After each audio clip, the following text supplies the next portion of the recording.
ബംഗ്ലാദേശിലെ ആഭ്യന്തര കലാപത്തിനു പിന്നാലെ സ്ഥാനഭ്രഷ്ടയാക്കപ്പെട്ട പ്രധാനമന്ത്രി ഷെയ്ഖ് ഹസീന ഇന്ത്യയിൽ രാഷ്ട്രീയാഭയം പ്രാപിച്ചിട്ട് മാസങ്ങളായി.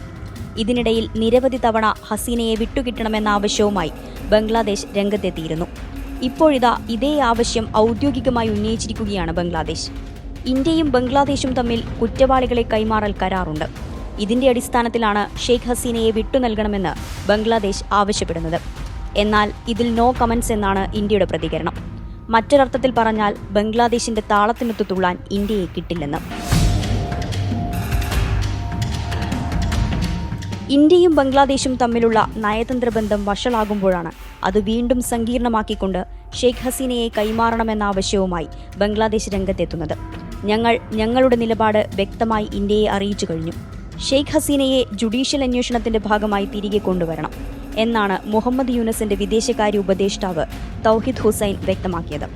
എന്നാൽ ഹസീനയെ കൈമാറണമെന്ന് ബംഗ്ലാദേശ് ഹൈക്കമ്മീഷനിൽ നിന്ന് കത്ത് ലഭിച്ചിട്ടുണ്ടെന്നും ഈ വിഷയത്തിൽ ഒരഭിപ്രായവും ഇല്ലെന്നുമായിരുന്നു വിദേശകാര്യ മന്ത്രാലയം വക്താവ് രൺധീർ ജയ്സ്വാളിന്റെ പ്രതികരണം.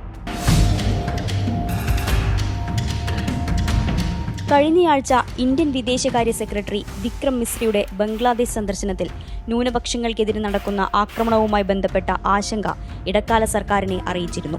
ഇതിനു പിന്നാലെയാണ് ഹസീനയെ വിട്ടുകിട്ടണമെന്ന് ഔദ്യോഗിക ആവശ്യവുമായി ബംഗ്ലാദേശ് രംഗത്തെത്തുന്നത്.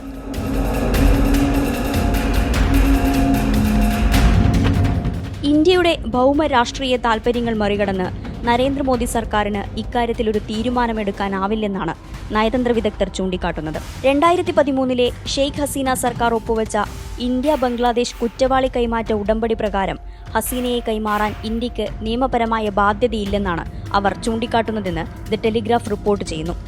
2016 ജൂലൈ 28 ഇന്ത്യയും ബംഗ്ലാദേശും കുറ്റവാളി കൈമാറ്റ ഉടമ്പടിയുടെ ആർട്ടിക്കിൾ 10(3) ഭേദഗതി ചെയ്യുന്നതിനുള്ള കരാർ ഒപ്പുവച്ചിരുന്നു. കൈമാറ്റം നിഷേധിക്കാവുന്ന രാഷ്ട്രീയ കുറ്റകൃത്യങ്ങളുമായി ബന്ധപ്പെട്ട വ്യവസ്ഥകൾ ഉടമ്പടിയിലുണ്ടെന്നാണ് വിദഗ്ധർ പറയുന്നത്. മറ്റൊരു വിധത്തിൽ പറഞ്ഞാൽ കുറ്റകൃത്യം രാഷ്ട്രീയ സ്വഭാവമുള്ളതാണെങ്കിൽ കൈമാറൽ നിരസിക്കാനുള്ള വഴികളുണ്ട്. എന്നാൽ കൊലപാതകം പോലുള്ള കുറ്റകൃത്യങ്ങൾ രാഷ്ട്രീയ കുറ്റകൃത്യങ്ങളായി കണക്കാക്കില്ല എന്ന വ്യവസ്ഥയും ഈ ഉടമ്പടിയിൽ ഉൾപ്പെടുന്നുണ്ട്.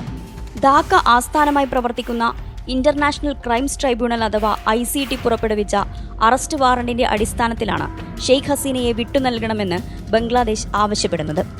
ഷെയ്ഖ് ഹസീനയ്ക്കും കൂടെയുണ്ടായിരുന്ന മന്ത്രിമാർക്കും മുതിർന്ന ഉപദേഷ്ടാക്കൾക്കും സർക്കാർ ഉദ്യോഗസ്ഥർക്കുമെതിരെയാണ് ICT വാറണ്ട് പുറപ്പെടുവിച്ചത്. ഹസീനയ്ക്കെതിരെ കൂട്ടക്കൊലയാണ് ചുമത്തിയിരിക്കുന്നത്. ക്രമസമാധാനം, പണപ്പെരുപ്പം, വൈദ്യുതി ക്ഷാമം, തൊഴിൽ പ്രതിസന്ധി, കയറ്റുമതിയിലെ ഇടിവ് തുടങ്ങിയ സമ്മർദ്ദപരമായ പ്രശ്നങ്ങളിൽ നിന്ന് ശ്രദ്ധ തിരിക്കാനാണ് യൂനസ് സർക്കാർ ശ്രമിക്കുന്നതെന്ന വിലയിരുത്തലും വരുന്നുണ്ട്. അതിന്റെ ഭാഗമായാണ് ഹസീനയെ വിട്ടുനൽകണമെന്ന ആവശ്യമെന്നാണ് കണക്കാക്കപ്പെടുന്നത്. വിക്രം മിശ്രയുടെ ബംഗ്ലാദേശ് സന്ദർശന സമയത്ത് ഇക്കാര്യത്തിൽ നിശബ്ദത പാലിച്ചതും ഇതോടൊപ്പം ചേർത്തു വായിക്കാവുന്നതാണ്. ബംഗ്ലാദേശ് ഇന്ത്യയുമായുള്ള നയതന്ത്ര ബന്ധത്തിൽ പുരോഗതി ആഗ്രഹിക്കുന്നില്ലെന്നും പാകിസ്ഥാനുമായി ചേർന്ന് സ്ഥിതിഗതികൾ കൂടുതൽ സങ്കീർണമാക്കാനാണ് ശ്രമിക്കുന്നതെന്നും വിദഗ്ധരെ ഉദ്ധരിച്ച് ടെലഗ്രാഫ് വ്യക്തമാക്കുന്നുണ്ട്.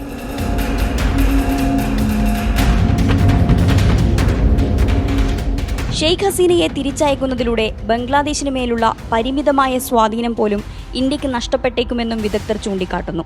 വളർന്നുവരുന്ന ഒരു സൂപ്പർ പവർ എന്ന ഇന്ത്യയുടെ പ്രതിച്ഛായയെ ഇത് ബാധിക്കുമെന്നും വിലയിരുത്തലുകൾ വരുന്നുണ്ട്. അതേസമയം ബംഗ്ലാദേശിലെ നിലവിലെ നീതിന്യായ വ്യവസ്ഥ ഒട്ടും സുതാര്യവും നീതിയുക്തവുമല്ലെന്നതാണ് ഏറ്റവും പ്രധാനപ്പെട്ട നിരീക്ഷണം. ആൾക്കൂട്ട നീതി ഉണ്ടാകാം. പക്ഷപാതപരമായ വിചാരണയ്ക്ക് എല്ലാ സാധ്യതയുമുണ്ട്. ഇന്ത്യക്ക് നിരുത്തരവാദപരമായ തീരുമാനമെടുക്കാനാവില്ലെന്നും ഷെയ്ഖ് ഹസീനയുടെ സുരക്ഷ അപകടത്തിലാക്കാൻ കഴിയില്ലെന്നുമാണ് വിദഗ്ധർ അഭിപ്രായപ്പെടുന്നത്.